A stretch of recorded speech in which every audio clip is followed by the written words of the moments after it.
3 idiots याद है? उसमें जॉय लोबो ने एक ड्रोन बनाया था जिसे बाद में आमिर खान ने उड़ाया था। तो जिस कंपनी ने वो ड्रोन बनाया था उसी कंपनी के आईपीओ के बारे में आज हम बात करने वाले हैं और इस कंपनी का नाम है आइडिया फोर्ज। आइडिया फोर्ज का आईपीओ 26 जून से लेकर 29 जून तक चलने वाला है और इसकी जो प्राइस है वो रखी उन्होंने 638 रुपीज़ से 672 रुपीज़। अब देखिए, जब भी कोई कंपनी का आईपीओ आता है तो हिस्ट्री के बारे में हम जनरली बहुत ज़्यादा बात नहीं करते हैं, लेकिन ये एक ऐसी कंपनी है इसकी अगर आप हिस्ट्री नहीं समझेंगे तो शायद ही आप इस कंपनी को सही से समझ पाएंगे। तो बात है करीब 20 साल पहले की। अंकित मेहता नाम के शख्स जो आईआईटी बॉम्बे में पढ़ाई कर रहे थे, वो बहुत ही पैशनेट थे रोबोटिक्स को लेकर। और फिर जहाँ कॉलेज में इंजीनियरिंग कॉलेज से अगर आप हो तो आप शायद रिलेट कर सकते हैं कि जनरली आज से कुछ साल पहले रोबोटिक्स का काफ़ी क्रेज़ था। अब होगा तो मुझे पता नहीं। और फिर ऐसे में आईआईटी जैसे भी बड़े इंस्टीट्यूट्स हैं वहाँ पर एक बड़े तौर पर इस तरह के इवेंट्स होते थे। और फिर उसमें एक पर्सन था जो उन कंपटीशन को ना कि सिर्फ जीतता था बट बहुत बड़ी मार्जिन से जीतता था, और उस पर्सन का नाम था अंकित मेहता। अब कॉलेज लेवल की जो जीत थी वो अंकित के लिए तो एक काफ़ी आम बात हो गई थी। अब वो टारगेट कर रहा था रोबोकॉन, जिसका ही फुल फॉर्म है रोबोट कॉन्टेस्ट, जो कि एक इंटरनेशनल रोबोटिक कंपटीशन है। और यहाँ पर भी उसने इंडिया में नेशनल लेवल पर जीत लिया और उसके बाद इंटरनेशनल लेवल पर इंडिया को रिप्रेजेंट किया। लेकिन इसी दौरान कई बार अंकित को अपने रोबोट बनाने में प्रॉब्लम आती थी और ऐसे में उसे किसी की हेल्प की ज़रूरत थी। और ऐसे में उनकी मदद की आशीष भट्ट ने, जो कि आगे चलकर उनके को फाउंडर बने, और कंपनी के तीसरे को फाउंडर भी कुछ इसी तरह कंपनी से जुड़े। और इस तरह से आइडिया फोर्ज की शुरुआत साल 2007 में शुरू हुई। इन लोगों ने शुरुआत में चार्जिंग सोल्यूशंस पर फोकस किया, लेकिन फिर भी कहीं ना कहीं इनका जो मन था वो रोबोटिक्स में ही था। और इसीलिए एक बार हुआ ये कि आगरा में एक बहुत बड़ी कंपटीशन थी जिसे ऑर्गेनाइज किया था इंडियन आर्मी और डीओडी यूएसए ने। तो ड्रोन बनाने की कंपटीशन थी और इसमें दुनिया भर के कई सारे कॉलेज के स्टूडेंट्स ने अप्लाई किया था। अब इन सबको पीछे छोड़ते हुए इन तीनों ने वहाँ पर भी उस कंपटीशन को जीत लिया और उसके बाद सबकी नज़रें इन तीनों पर पड़ने लगी और इनकी कंपनी आइडिया फोर्ज पर पड़ने लगी। अब हालांकि उस टाइम आइडिया फोर्ज एक अलग बिजनेस में था, चार्जिंग सोल्यूशंस के, लेकिन इस कंपटीशन को जीतने के बाद इनका काफ़ी नाम हुआ और तभी से उनको बहुत सारी ऑर्डर्स मिलना भी शुरू हुई। अब इस कंपटीशन में जब इन्हें फर्स्ट प्राइज़ मिला तो एक और कॉलेज था जिसे भी फर्स्ट प्राइज़ का अवार्ड मिला, वो था MIT USA, Massachusetts institute of technology, जो कि बहुत ही जाना माना कॉलेज है पूरी दुनिया का इंजीनियरिंग की फील्ड में। अब यहाँ पर और डिटेल में अगर आप जानना चाहते हैं कि ऐसा उन्होंने क्या किया था कि यहाँ पर उन्होंने बड़े बड़े जो इंटरनेशनल कॉलेजेस थे उन्हें भी पिछाड़ दिया, तो जहाँ पर बाकी सारे कॉलेजेस अपने सॉफ्टवेयर मॉड्यूल पर काम कर रहे थे, वहीं पर अंकित और उनकी टीम ने फोकस किया था हार्डवेयर पर। बाकी सारे competitor third party hardware use कर रहे थे, इन्होंने अपना कस्टमाइज हार्डवेयर बनाया और उसकी मदद से अपनी रिक्वायरमेंट के हिसाब से उसे कस्टमाइज करके इस कंपटीशन को आसानी से जीत लिया। 2008 में ये कंपटीशन जीतने के बाद आइडिया फोर्ज की मानो एक नई शुरुआत हुई और वहीं पर उन्होंने डिसाइड किया कि अब हम चार्जिंग सोल्यूशंस पर नहीं तो ड्रोन्स पर काम करेंगे, और यहीं से उनके बिजनेस की एक नई शुरुआत हुई। और आज काफ़ी लंबा सफ़र तय करके ये बिजनेस आईपीओ का दरवाज़ा ठकठका रहा है। तो आज के इस वीडियो में हम इसका कंप्लीट आईपीओ रिव्यू करेंगे और समझने की कोशिश करेंगे कि कैसे ये बिजनेस चलता है, फिलहाल कंपनी के फंडामेंटल्स कैसे हैं, कंपनी का वैल्यूएशन कैसा है और कंपनी के फ्यूचर प्रॉस्पेक्ट्स कैसे दिख रहे हैं। नमस्कार, मैं प्रसाद आपका आज के इस वीडियो में स्वागत करता हूँ। चलिए तो अब आइडिया फोर्ज के बिजनेस मॉडल को समझ लेते हैं। तो देखिए, जैसे कि मैंने पहले कहा कि इन्होंने ड्रोन कंपटीशन जीती थी क्योंकि इन्होंने अपना खुद का हार्डवेयर बनाया था और यही चीज़ उन्होंने अपने बिजनेस में भी लाई, अपनी कॉम्पिटिटिव एज बनाने के लिए।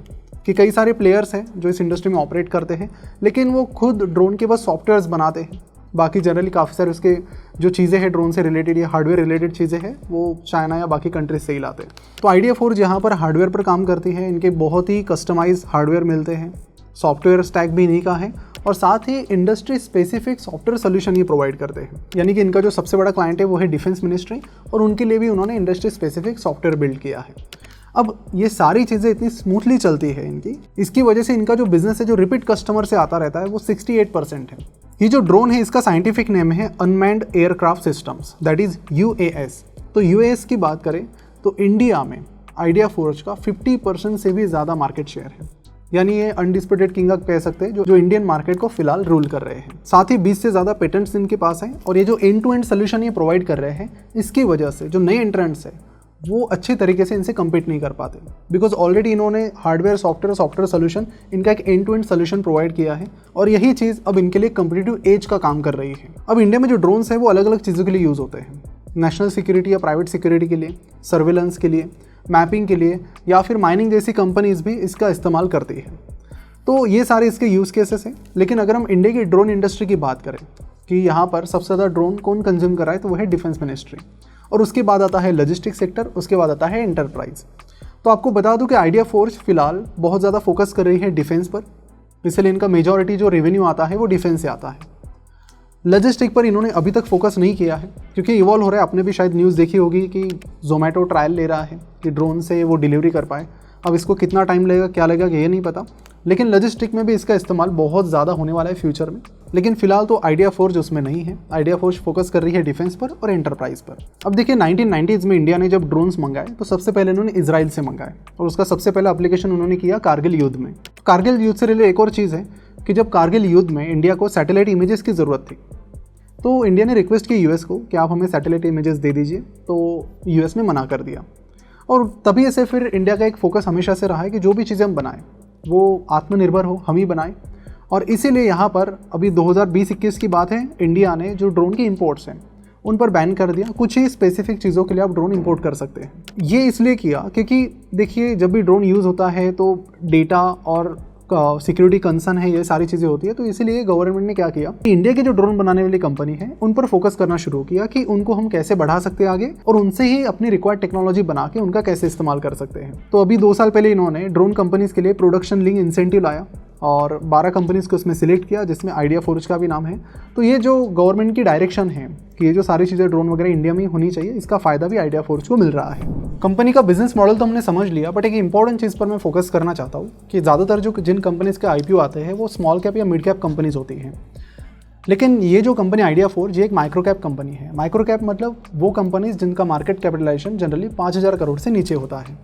तो ये जो कंपनीज होती है थोड़ी रिस्की होती है कंपेयर टू मिड कैप और लार्ज कैप कंपनीज, क्योंकि इनके पास उतना फाइनेंशियल बैकअप नहीं होता और ये बहुत छोटी कंपनीज होती है तो रिस्क भी थोड़ी ज़्यादा होती है। तो इसलिए जब आप एनालिटिकल पॉइंट से देख रहे हैं तो आपको कंपनी के साइज़ के बारे में भी ज़रूर सोचना चाहिए। अब देखिए माइक्रो कैप में इन्वेस्ट करने से पहले आपको ये भी समझना चाहिए कि माइक्रो कैप किस तरह से परफॉर्म कर रहे हैं, कहाँ पर आप उनकी परफॉर्मेंस चेक कर सकते हैं।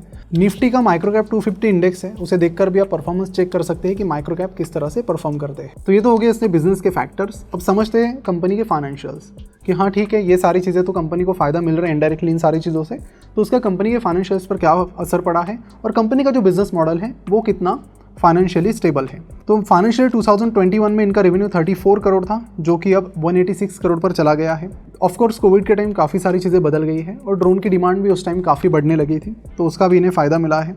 प्रॉफिट की बात करें तो प्रॉफिट 14 करोड़ का लॉस था कंपनी को 2021 में। 22 में इनको 44 करोड़ का प्रॉफिट हुआ और फाइनेंशियल ईयर 2022-23 में इन्हें 32 करोड़ का प्रॉफिट हुआ है। यहाँ पर कंसर्न वाली चीज़ यही है कि इनका जो प्रॉफिट है वो बढ़ने के बजाय फिर कम हुआ। उसका सिंपल सा रीज़न ये भी है कि कोविड की वजह से बहुत ज़्यादा डिमांड आई थी। नहीं ठीक है, यहाँ पर एक कंसर्न यही है कि अगर रेवेन्यू बढ़ा है तो उस हिसाब से प्रॉफिट नहीं बढ़ा है, प्रॉफिट उल्टा हुआ है, नीचे चला गया है, तो ये कंसर्न ज़रूर है।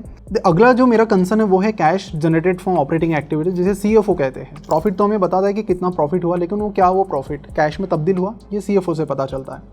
CFO को मैं अगर देखूँ तो आप देख सकते हैं 2021 में तो कंपनी लॉस में थी, इसीलिए CFO नेगेटिव में, दैट्स फाइन। बट FY23 में जब कंपनी प्रॉफिटेबल थी तो CFO भी पॉजिटिव होना चाहिए था, जो कि यहाँ पर है नहीं, जिसका ही मतलब है कि शायद कंपनी को पेमेंट्स वगैरह टाइम पे नहीं आ रहे, उसमें डिले थोड़ा सा यहाँ से दिख रहा है। और ये चीज़ें फिर बाद में लिक्विडिटी क्राइसिस भी लाती है कई कंपनीज़ में, तो इस चीज़ पर भी आपको ध्यान देना चाहिए। रही बात प्रॉफिट मार्जिन की, तो वो कंपनी की स्ट्रॉन्ग है, कंपनी की करीब 20% की प्रॉफिट मार्जिन है। अब बात करते हैं इंपॉर्टेंट चीज़ क्या नहीं, वैल्यूएशन की, कि क्या ये जो प्राइस मांग रहे हैं ये सही है या फिर नहीं।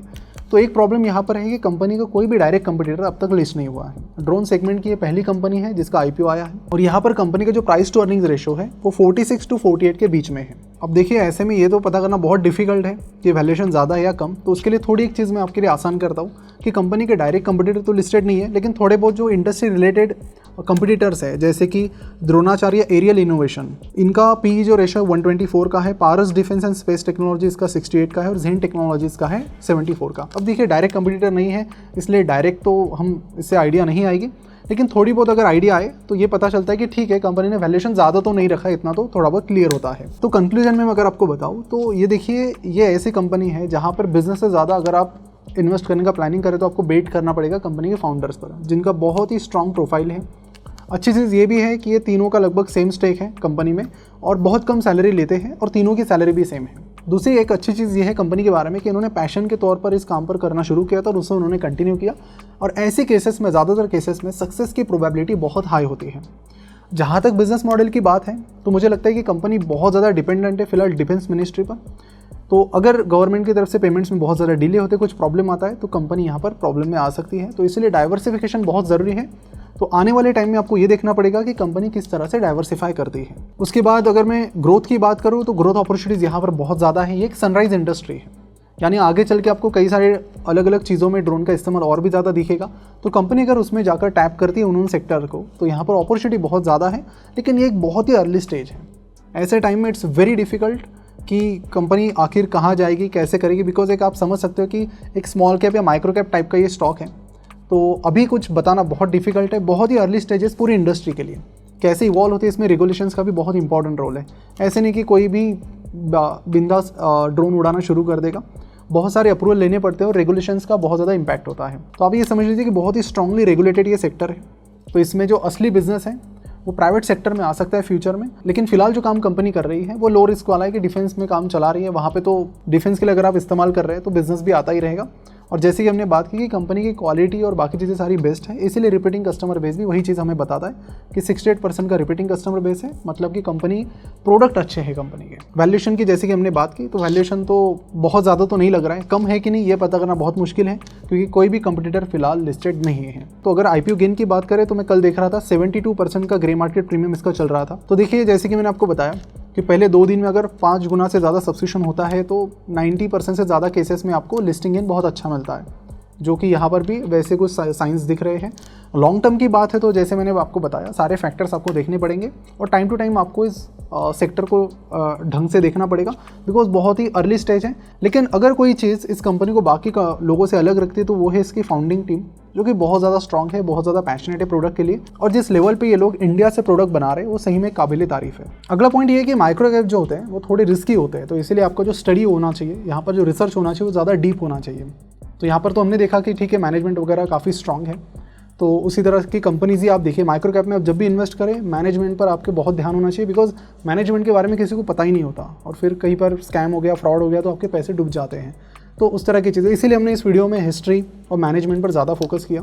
अब माइक्रो कैप में कई सारे लोग डायरेक्टली इन्वेस्ट करते हैं, इसमें इनडायरेक्ट तरीका तो इंडेक्स फंड है, लेकिन आजकल अगर हम देखें तो माइक्रो कैप वगैरह के इंडेक्स फंड तो उतने हैं नहीं, तो वहाँ पर ज़्यादा ऑप्शन नहीं है। आई थिंक मोतीलाल ओसवाल का एक माइक्रो कैप फंड का इंडेक्स आ रहा है 2-3 दिन में, तो शायद वो पहला ही है और अकेला ही है फिलहाल माइक्रो कैप में अगर इन्वेस्ट करना कोई चाहता है तो।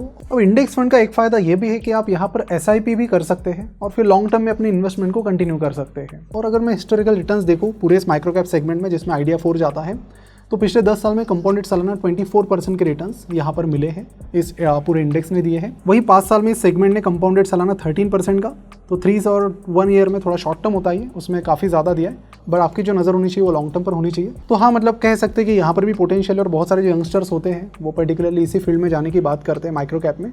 लेकिन आपको इसमें क्या है ना कि स्टडी डिटेल में रखना पड़ेगा, अगर आपका स्टडी उतना स्ट्रिक्ट नहीं है तो मे बी आप इंडेक्स फंड वगैरह एक्सप्लोर कर सकते हैं। तो इस वीडियो को अपने बाकी दोस्तों के साथ भी शेयर कीजिए जो इस IPO में शायद इंटरेस्टेड हो सकते हैं, ताकि उन तक भी ये कंपनी की कंप्लीट इन्फॉर्मेशन पहुँचे बिल्कुल अनबाइस्ड फॉर्म में। और ऐसे वीडियोज़ के लिए हमें ज़रूर सब्सक्राइब करें और बेल आइकन पर भी क्लिक करें। मिलते हैं अगले वीडियो में, बहुत बहुत धन्यवाद।